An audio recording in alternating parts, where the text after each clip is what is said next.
Buenas noches, Erev Dov, bienvenidos todos, bienvenidos. Baruch atah Adonai Eloheinu melech haolam shekol mi'avid baruch.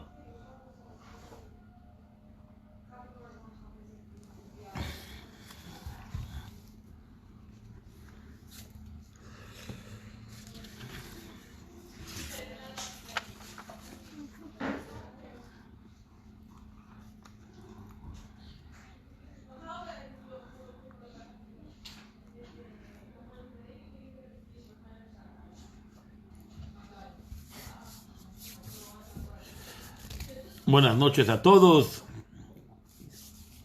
Ya está con nosotros don Albert Baladá y don Ilan de Badalona. Estamos todos reunidos ya para estudiar un poco de Torah. Este día especial, que es un día en el cual el pueblo de Israel dedica pensamiento a el pueblo de Israel a ser mejores, y Bezrat Hashem HaKadosh Baruj Hu nos permitirá que toda esta idea, todo este momento de confusión del coronavirus y todas estas situaciones se terminen, y que sea de la mano de HaKadosh Baruj Hu, de la mano en que Él lo decida.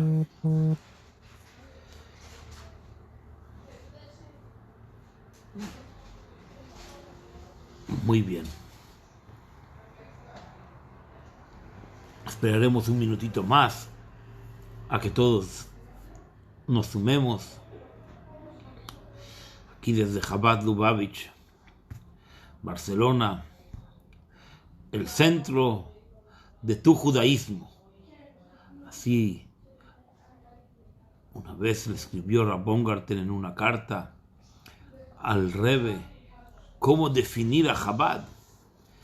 Y el Rebbe dijo que intenta estar en el centro del judaísmo, no en el centro de las ideas del judaísmo, es decir, un poco para acá y un poco para allá. No.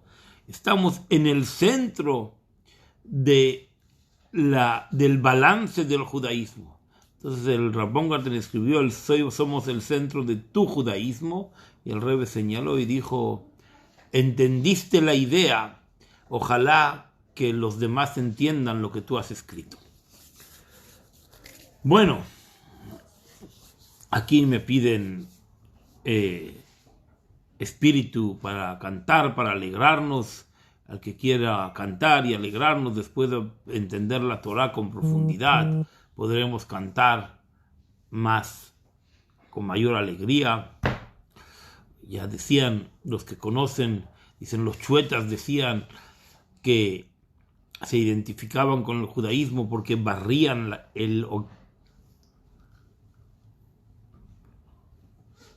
Hola.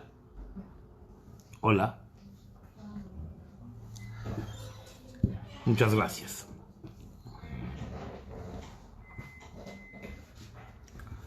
Buenas noches. Comenzamos un poco de estudio de Torah.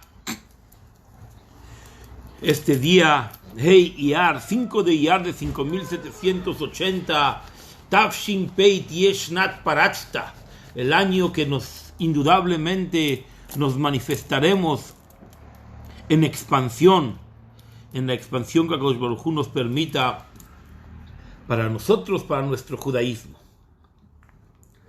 Saben que nos encontramos en los días de Sfirat HaOmer, y hoy vamos a hablar de una cosa que sucedió hace 1900 años.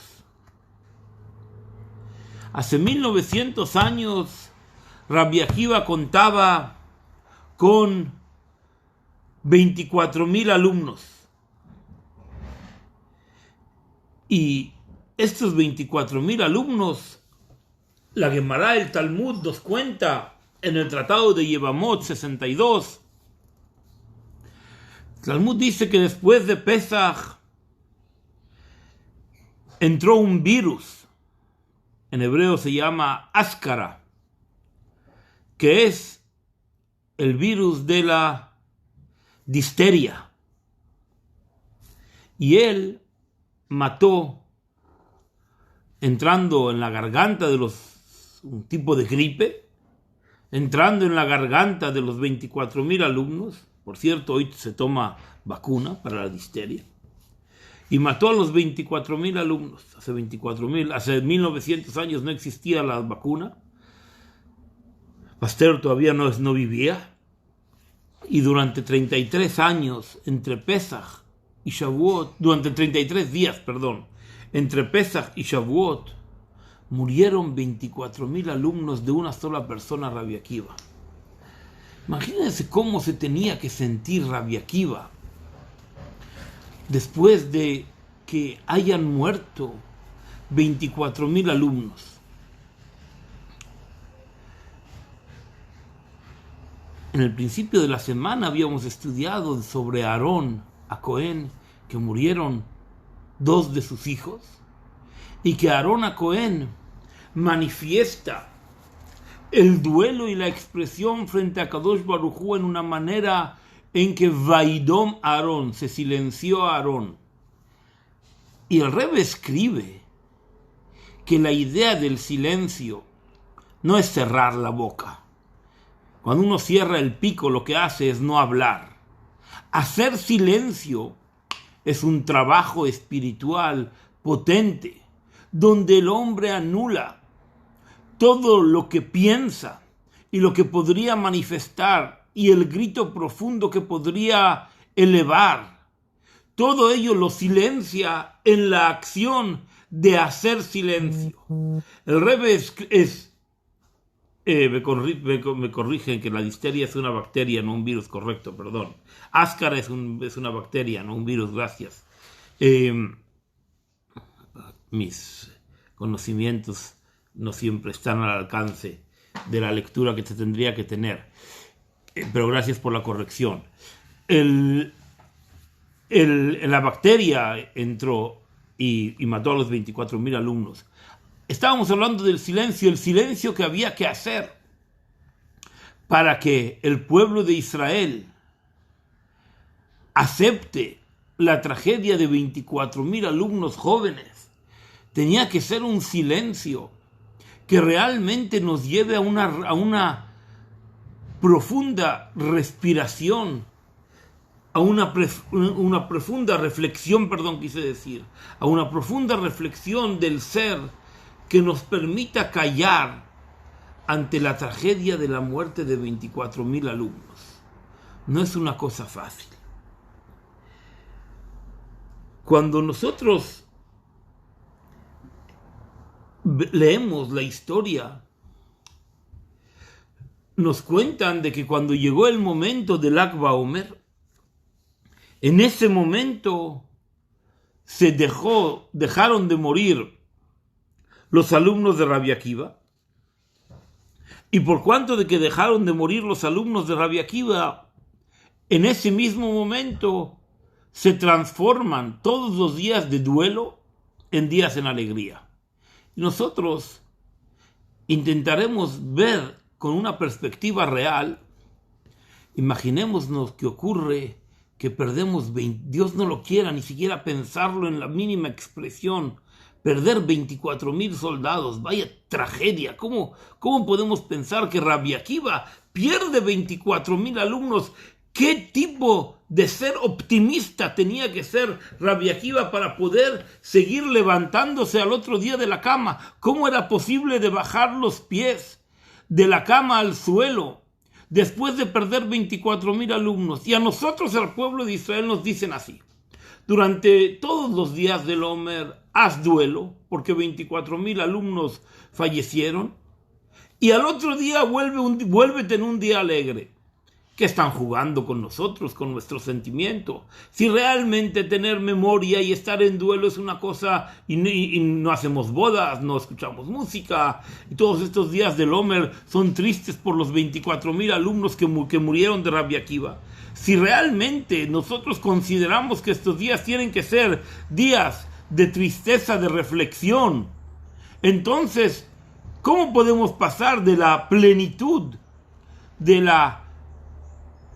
del duelo a la plenitud de la alegría en un solo momento. ¿Cómo hacemos ese salto? ¿Cómo realmente el hombre es capaz de transformar en la idea de la Torá, en la idea de la costumbre del pueblo judío, de transformar los días de pleno duelo en pleno alegría? Debería de haber, si realmente la Torá considera la costumbre judía, la Torá me refiero en la tradición que se plasma en el Shulchan Aruch, que nos enseña a que hay días de duelo y después hay días de alegría. Debería de haber por lo menos unos cuantos días intermedios, que diga, ahora tranquiliza tu duelo y pasa poco a poco a llegar a la normalidad, ni siquiera a la alegría. No podemos pasar de una cosa a la otra como si fuera que el día de ayer no pasó nada. No podemos llegar al día del Lag BaOmer y decir ahora en el día del Lag BaOmer vamos a estar felices porque dejaron de morir. Aunque hayan dejado de morir, si realmente la idea de hacer duelo es una idea que tiene que tener sentido para nosotros en nuestras vidas, entonces no podríamos en un solo día, en un solo momento, pasarnos de un lugar a otro. El Meiri, que vivía en Perpiñán, alguna vez he hablado de él, uno de los grandes sabios del año 1400, gran persecutor de la idea del feminismo en el judaísmo, gran precursor de crear movimientos que acepten que el judaísmo, por encima de la transmisión, tiene que estar el entendimiento, y el entendimiento después tiene que volver a la tradición en sí. Estas palabras muy parecidas a las que usa el reformismo en la actualidad. El Meiri, que era una persona 100% ortodoxa, cumple con el canon de hacernos pensar de una manera distinta. Él dice que la idea de la tradición que hay de que dejaron de morir el día del Lag BaOmer de forma milagrosa es porque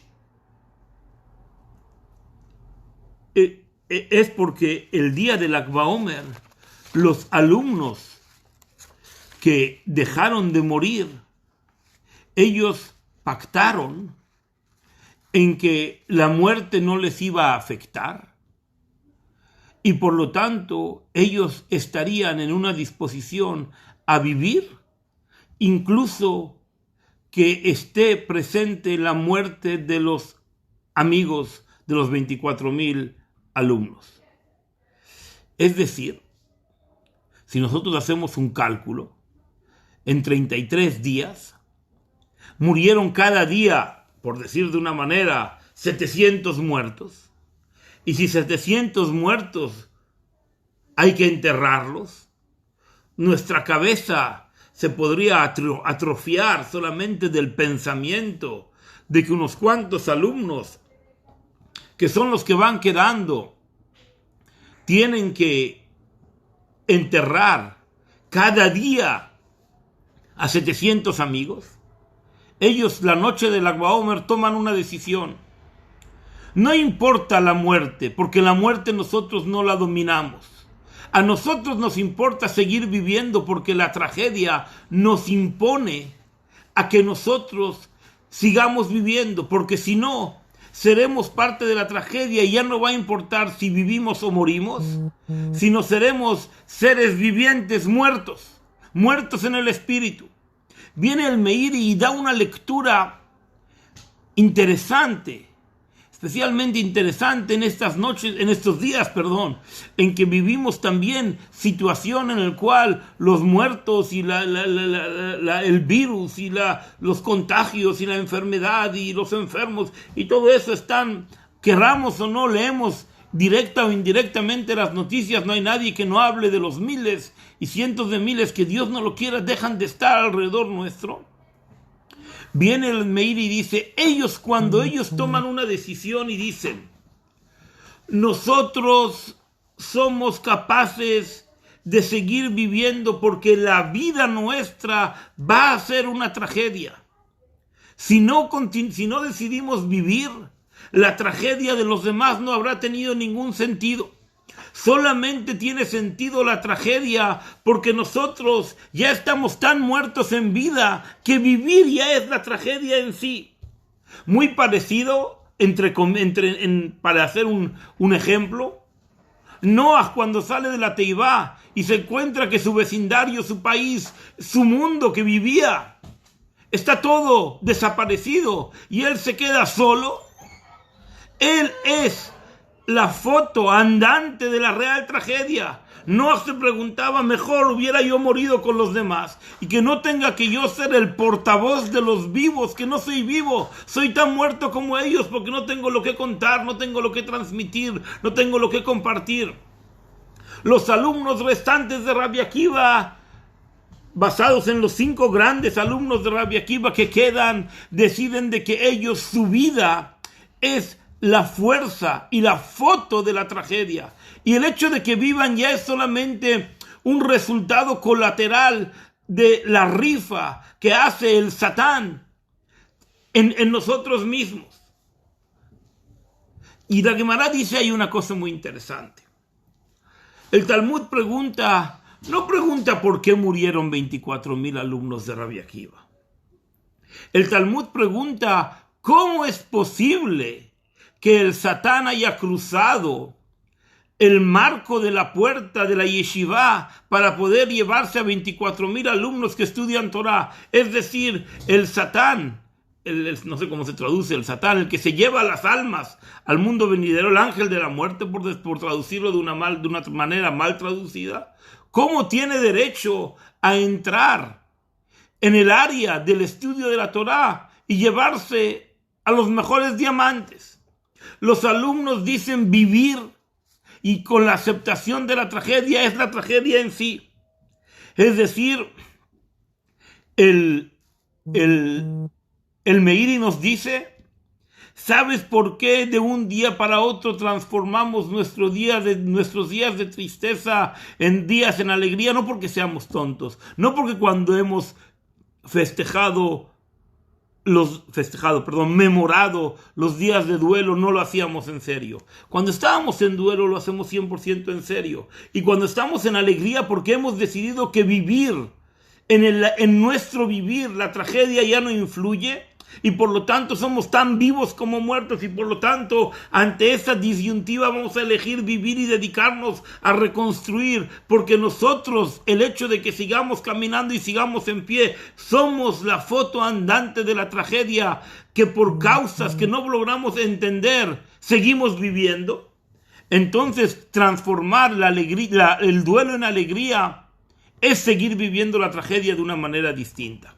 Y de hecho, cuando una persona es capaz de seguir la tragedia, porque hablar de tragedia es una palabra muy difícil. ¿Por qué tenemos que hablar de tragedias? Pero muchas veces vivimos situaciones que son límites en nuestra vida. Y realmente, en nuestro tiempo, siglo XXI, el pensar que miles, decenas de miles, no sé si ya hay 100,000 muertos en el mundo, pues sí, seguramente ya han pasado, mucho más de 100,000 muertos hay.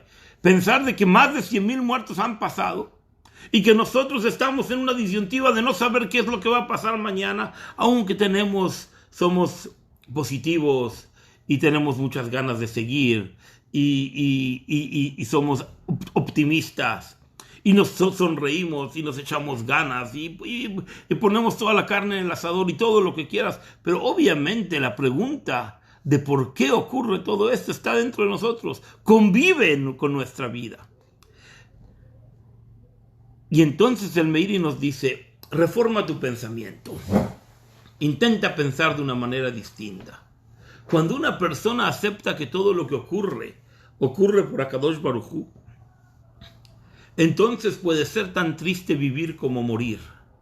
Y para que una vez que hayas aceptado eso, transforma tu tristeza en plenitud de alegría y reconstruye, porque eso es lo que te pide la realidad de la tragedia de lo que sucedió.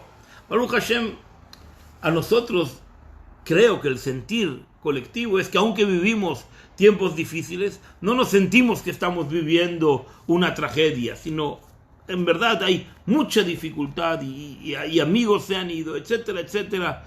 Pero tanto así como dolor personal de tragedia que no nos podamos levantar, quizás no hay que exagerar en las palabras. Hay que todavía seguir viendo el lado positivo, y el Meiri nos dice, la tradición de estos días nos enseña. Y de una manera similar, el Meiri trae que lo que nosotros estudiamos en Tisha B'Av, ustedes conocen, el día de Tisha B'Av es el 9 de Av. El 9 de Av es el día más triste del pueblo de Israel. Conmemoramos la destrucción del primer Bet HaMikdash, de la primera casa en Jerusalén, de la segunda casa, del segundo el Bet HaMikdash, y conmemoramos un montón de tragedias que ocurrieron. Por cierto, también el edicto de expulsión de los judíos de España está dado para el día de Tisha B'Av en aquel año. Y sin embargo, 6 días después, el día 15 de Av, la Gemara, el Talmud, nos dice una cosa bombástica. La Gemara nos dice: Lo hayu yamim tovim le Israel que 15 be'av beyom kippurim. No hubo fiesta más grande para el pueblo de Israel como el 15 de Av y el día de Yom Kippur. ¿Y por qué el 15 de Av es una fiesta muy importante? Porque durante los 40 años que estuvimos en el desierto, ¿sí? Cada año todas las personas que llegaban a 60 años morían el día de Tisha B'Av. Es decir, que cada año en Tisha B'Av morían, si dividimos 600,000 entre 40 años, no he hecho la cuenta, pero lo dice aquí, murieron 15,000 personas cada Tisha B'Av. 15,000 personas, todo un pueblo. ¡Up! Y sin embargo, un año se dieron cuenta que no moría más gente.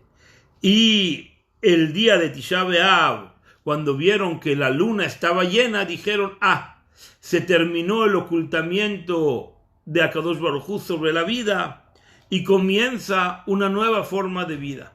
Es decir, que ese año en que dejaron de morir las personas que salieron de Egipto, cuando llegó el 15 de Av se dieron cuenta de que había un momento que éramos capaces de reconstruir. Y la reconstrucción no está, dice el Talmud, la reconstrucción no está en la luz del sol, porque en la luz del sol es una luz tan directa que la persona no es capaz de ver o sentir la fuerza de Akadosh Baruj Hu. Es una luz que nos marea, nos confunde y nos hace sentir incómodos. Pero justamente en el reflejo de la luz del sol, en la luna, entonces nosotros podemos percibir de que Akadosh Baruj Hu nos ilumina de una manera en que la luz es envolvente, es una luz que es inclusiva para con nosotros mismos y viene a iluminar nuestro camino. Y también sabemos que después, el día de 15 de Av, después de muchas generaciones, cuando se destruyó el templo, y los judíos hicieron la revuelta, entonces los romanos no permitieron durante 3 años enterrar a los muertos de la revuelta. Sin embargo, el día de 15 de Av permitieron enterrar a los muertos del pueblo de Israel en Jerusalén. Entonces nosotros leemos, dice el Meiri, nosotros leemos que el hombre, cuando es capaz de hacer una lectura real sobre los sucesos buenos o muchas veces contrario a la bondad y que ocurren alrededor de nosotros, todo ello nos permite acercarnos a Akadosh Baruj Hu de una forma en que nosotros en vida hacemos una transformación de las cosas malas. Quiero evitar usar la palabra tragedia porque hablamos de nosotros mismos. Pero nosotros mismos somos capaces de dar la vuelta a la tortilla y cambiar el bien por el mal por una visión plena de bien. Y cuando nosotros cambiamos el mal por una visión de bien, no es que el mal se haya ido, sino que el bien pasa a ser una parte del mal y ahora el mal mismo tiene otra perspectiva. Y esa es la perspectiva que el Yehudí tiene que agarrar en estos días en los cuales nosotros contamos Sefirat HaOmer. En los días de Sefirat HaOmer nosotros contamos los días en que murieron los alumnos de Rabbi Akiva, y por eso estamos en cierto duelo.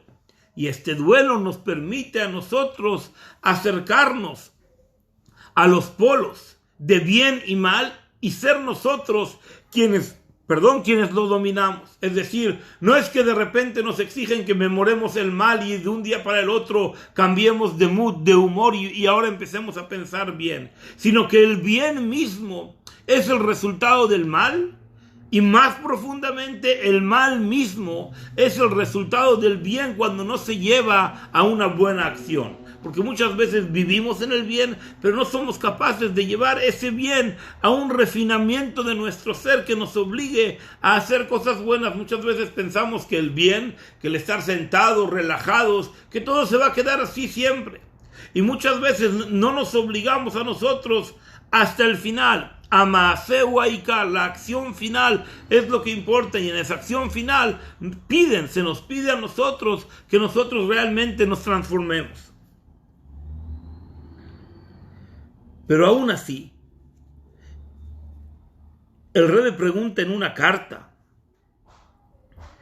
que toda esta mezcla de ideas y sobre el Lag BaOmer y sobre Sefirat HaOmer y sobre el bien y sobre el mal, y aceptar que las cosas se transforman de un día para otro y que el bien y el mal viven y confluyen entre ellos, el Rebbe pregunta: ¿cómo es posible que una persona que después de perder 24,000 alumnos, como es la historia de Rabbi Akiva, acepte otra vez que él y sus 5 alumnos que iban a reconstruir la memoria de la Torá, ellos puedan ser los que vayan a reconstruir otra vez la memoria y la esencia de la Torá? El Rebbe pregunta una pregunta simple: ¿por qué Rabbi Akiva no se preguntó a sí mismo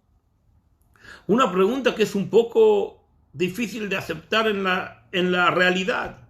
Quizás Rabbi Akiva se tendría que preguntar: si tú eres el maestro de todos estos alumnos que murieron, quizá, ¿quién es el culpable de que hayan muerto? El director. Es cierto que murieron por una bacteria. Es cierto que murieron infectados por una enfermedad, por una epidemia. Pero espiritualmente, ¿dónde está Rabbi Akiva que haga un do de culpa y que diga: quizá yo no hice las cosas bien? El Rebbe escribe: ¿por qué al hombre normal, cuando el hombre se enfrenta a cosas buenas o cosas no tan buenas, el hombre sí acepta culpas? ¿Dónde está Rabbi Akiva en su balance de acción y diga: yo antes tenía 24,000 alumnos, ahora tengo 5, quiero volver a reconstruir la Torah? Quizás déjale a otro, porque quizás, me atrevo a decir, porque así está escrito, quizás lo hiciste mal, y si lo hiciste mal, entonces no lo vuelvas a hacer, déjale a otro intentarlo, y es suficiente con 24,000 alumnos. ¿Qué es lo que hizo Rabbi Akiva levantarse en el lenguaje del libro? ¿Qué es lo que hizo a Rabbi Akiva levantarse de la silla del duelo y no caer en la desesperación y rotura del espíritu después de ver 24,000 alumnos? ¿Qué es lo que sabía Rabbi Akiva sobre sus propios muertos que le permitió a él volver a dar una orden de levantarse? Y entonces vamos al texto de la Torá.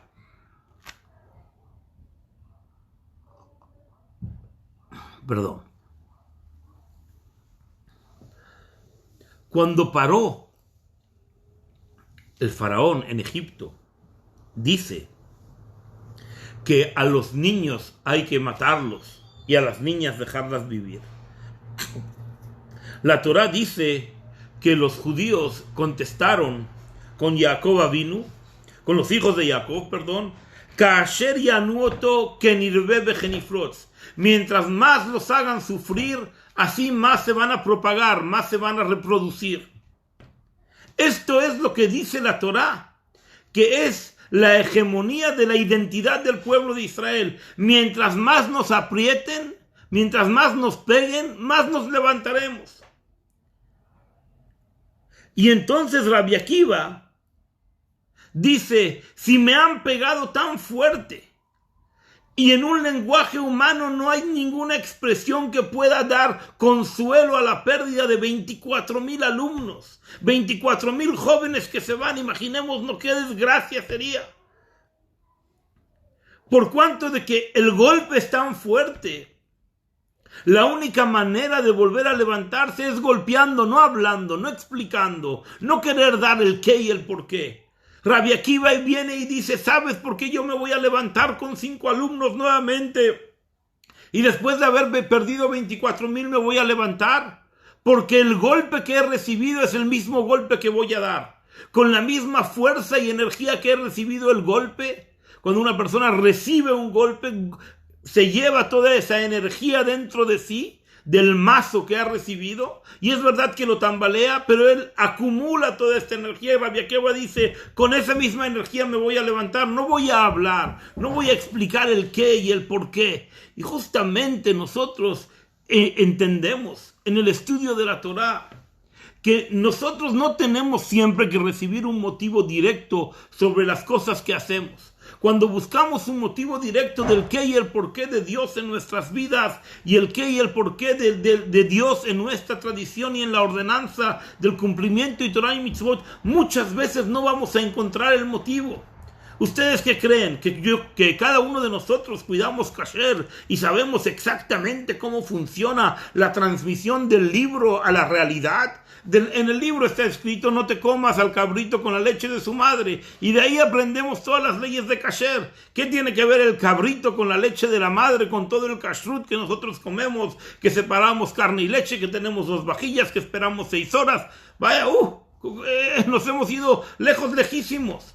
La respuesta muy simple es de que muchas veces nosotros no buscamos una razón directa. Nosotros buscamos que a través del estudio de la Torá encontremos círculos, vallas, anillos que se van rodeando uno alrededor de otro y que vamos iluminando con luz indirecta nuestra realidad, y que muchas veces el punto central queda envuelto en una nebulosa en la cual ya no la reconocemos, pero la llevamos a la acción. Rabbi Akiva se vuelve a levantar y nos enseña en estos días una lección sobre la tradición. El hombre es capaz de levantarse de la plena tragedia del pleno luto a la plena alegría en un solo boom, porque esa misma fuerza que lo tiró es la misma fuerza que nos levanta. Porque así está el pueblo de Israel. ¿Quién nos dijo eso? Quien más nos entiende es quien más nos ha dado golpes. El faraón desgraciado y el Hitler del momento y el Hitler de cada momento nos hace recordar quiénes somos. Muchas veces me gusta decir que para lo único que sirve el antisemitismo y el lenguaje de antisemitismo es para, desgraciadamente, hay veces tener que hacernos recordar quién somos, y entonces nos ponemos como unas fieras y entonces sacamos nuestra identidad y explicamos y mandamos a cada uno al lugar de donde provienen con sus motivos y sus orígenes, y no tenemos miedo de nadie. Esa idea de cómo el hombre es capaz de manifestarse frente a la rotura del espíritu, frente a la desgracia, es realmente un llamado a una nueva acción que es mayor que antes e incluso más potente que antes de la epidemia. Es decir, la que el Talmud nos dice ahí en el tratado de Yevamot que leí antes, que cuando Rabbi Akiva perdió 24,000 alumnos con la difteria, dice el Talmud en una sola palabra: y recuperó el estudio con 5 alumnos. ¿Cómo? Tan sencillo, con tanta naturaleza, ¿se puede aceptar una tragedia tan grande? La respuesta es que no, pero no hay palabras para explicarlo. Y como no hay palabras para explicarlo, tienes que encadenarte a una nueva acción, que esa acción demuestre que hay continuidad, porque la continuidad es parte de la tragedia y ahora va a transformar la fuerza del mal en fuerzas del bien. Y así es en verdad la historia del pueblo de Israel. Nachmanides sobre Bamidbar dice: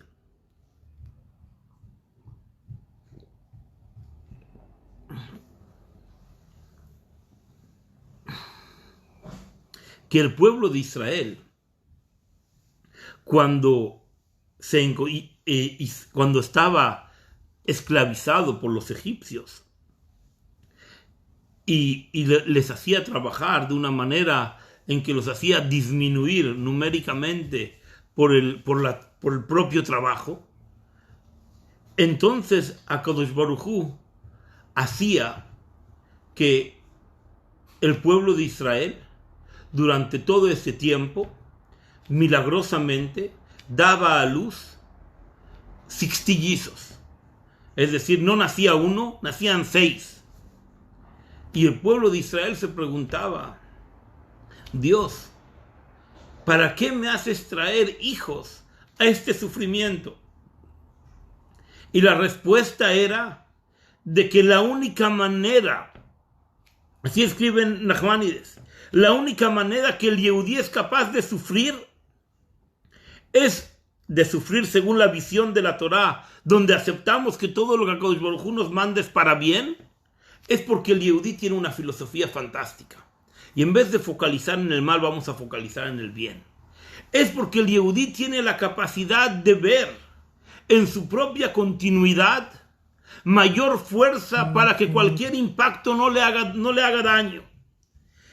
Y sin un plato roto, como en las alegrías, sin un vaso roto como en las jupot, no hay brajá. La rotura viene a representar la idea de que cuando nosotros rompemos algo que estaba íntegro y ahora creamos pedacitos de él, cada uno de estos pedacitos, nosotros en vez de verlo un pedazo roto, vemos que en cada uno de esos trozos de rotura, vemos un levantamiento. De una sola integridad nacen 80,000 entes, 80,000 trocitos de cristal que se rompen en el final de la jupá.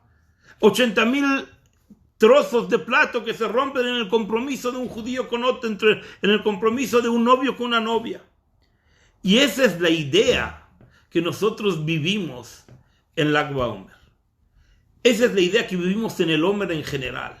Que nosotros cuando vamos creciendo, vamos en los días, contamos 1, 2, 20, 23, 25 y después llegaremos al 33. Cuando nosotros nos vamos refinando espiritualmente y hacemos una cuenta con nosotros mismos, y aunque en verdad no cada día prestamos atención, es suficiente con que prestemos atención de vez en cuando.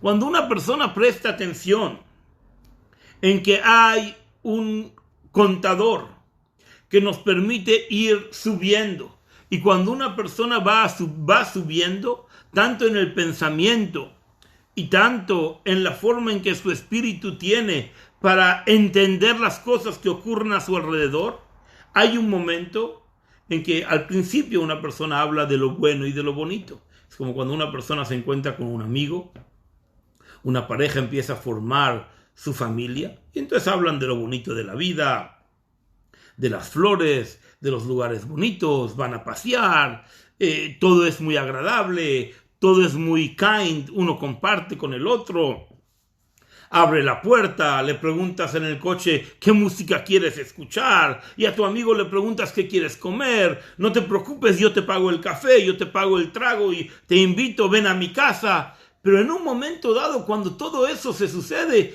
y ya formamos parte de un solo ente, hay un momento dado en que vamos a empezar a hablar cómo nosotros somos capaces de refinar las fuerzas de lo negativo que tenemos que tomar en nuestra vida, las fuerzas que no siempre son el bien, que no siempre nos llevan a la plenitud en el camino en que nosotros elegimos. ¿Cómo llevamos ese trago que no todo es bondad y que no todo es alegría. Y entonces la Torah nos da una respuesta fantástica en estos días del Omer. La persona es capaz de transformarse porque el hombre entiende en el pensamiento que dijimos antes en el Meir, y que el hombre entiende que una persona tiene y vive y vivencia momentos que no son buenos y no son oportunos, porque ellos mismos se van a transformar en bien. No que es nada más serán un trampolín para que nosotros saltemos a cosas mejores. El mismo mal se transformará en bien. Noah era la prueba viviente de la tragedia. Y la tragedia misma, a través de los hijos de Noah, que deciden levantar una nueva generación, hacen que la tragedia tenga un sentido positivo en la vida. Y en esto voy a decir una cosa que es difícil muchas veces, y no quiero que se entienda como un pretexto al holocausto para los que preguntamos. Cuando nosotros miramos en retroperspectiva a la realidad de la forma en que los judíos vivían perseguidos en la generación anterior a la anterior, mis abuelos y los padres de ellos, y la forma en que nosotros nos vemos a nosotros vivir, entendemos que Akadosh Baruj Hu cambió el mundo. No es que le damos razón a que el mal valió la pena, pero el cambio en el mundo nos permite a nosotros ser como Rabbi Akiva, que decide que ante el golpe de recibir un mazazo de 24,000 muertes con 5 personas, seré capaz de volver a levantarlo. Y esa es la idea de la cuenta del Omer. Si nosotros queremos hacer eso de un momento para otro, sin una cuenta progresiva, no llegaremos a hablar de las cosas que realmente cuentan en nuestra vida. Solamente nos quedaremos en el intercambio del café, en la aportación de las flores, en una cartita, en los gracias y en el postureo. Para que una persona salga de esa zona, tiene que realmente contar los días. Cuando una persona empieza a contar los días, es capaz de entender que hay un momento que en los días, en su vida, acepta que en la realidad del mundo hay mal, y ese mal tiene que refinarse. Nosotros nos tenemos que ocupar del mal. ¿Qué piensan? ¿Que el mundo se va a volver bueno por abracadabra? Cierto es de que el mundo primordialmente se va a volver bueno porque nosotros enfatizamos en el bien y hacemos bien, y eso inclina la balanza para el mal. Y nuestra labor no es ocuparnos en luchar contra el mal. Pero sí hay un momento en que tenemos que mirar a ver cómo es el mal, qué identidad tiene, qué DNA tiene, de qué materia está hecho, para poderlo introducir en nuestra ensalada de vida, en nuestros conceptos. Y en el fondo, mientras más somos conscientes e integradores en el mundo del bien y el mal, somos capaces de elevar a todos hacia un bien. Y yo creo que ese es el mensaje estos días. Y especialmente nuestras perashiot que vivimos estos días. Ahareimot Kedoshim es el nombre de las 2 perashiot que nosotros leemos y estudiamos esta semana. Ahareimot Kedoshim, después de la muerte nos volvemos sagrados, porque en lo sagrado vive el bien, porque nosotros nos hemos tirado para atrás, hacemos kadosh, nos separamos del mundo y vivimos nuestro micromundo, que el micromundo va a influenciar en que todo el mundo viva para bien. Y cuando Hashem va a mirar esta idea, entonces nos eleva a todos a un mundo de Kedushá, a un mundo de Geulá, que realmente podamos vivir con alegría, con plenitud, con buen sentir, que el pueblo de Israel siempre festeje buenos momentos, que Akadosh Baruj Hu mande refuah shlema para el universo, que sea para todos que lo necesitan de forma inmediata. Akadosh Baruj Hu nos saque desde cualquier situación de duda sobre qué va a pasar mañana y cómo va a ser, porque en el fuego, en el agua, con Rabbi Akiva, con la desgracia y con cualquier otra cosa, siempre le dimos la vuelta a la tortilla y salimos adelante besimcha u betuv levav, con alegría y buen sentir. Buenas noches. Mañana a las 9 de la mañana, Dios mediante, una breve cápsula espiritual.